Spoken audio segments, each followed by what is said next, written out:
بسم اللہ الرحمن الرحیم۔ مسند احمد میں ہے، رسول اللہ صلی اللہ علیہ وآلہ وسلم نے فرمایا کہ دل 4 قسم کے ہیں۔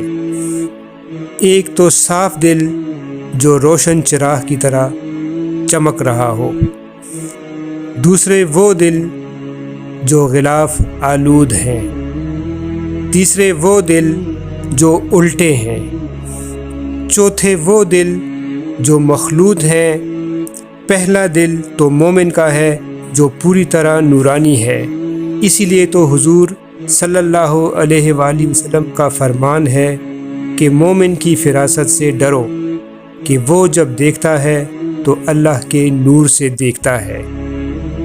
دوسرا دل کافر کا ہے جس پر پردے پڑے ہوئے ہیں، یعنی وہ اپنی کفر کی وجہ سے حق اور سچائی سے محروم ہے، اس کے دل کو زنگ لگا ہوا ہے اور اس پر تالے پڑے ہوئے ہیں۔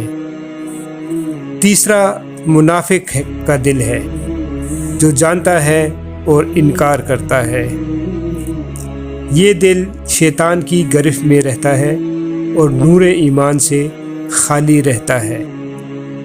چوتھا دل اس منافق کا ہے جس میں ایمان اور نفاق دونوں جمع ہیں، یہ دل بھی شیطان کی قید میں رہتا ہے اور نفس و شیطان دونوں اسے ورغلاتے رہتے ہیں اور سچے اور خالص ایمان سے محروم رکھتے ہیں۔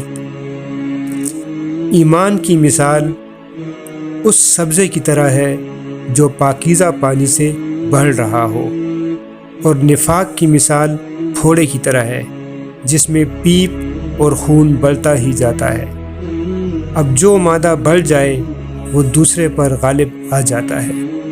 اس حدیث کی اسناد بہت ہی عمدہ ہیں۔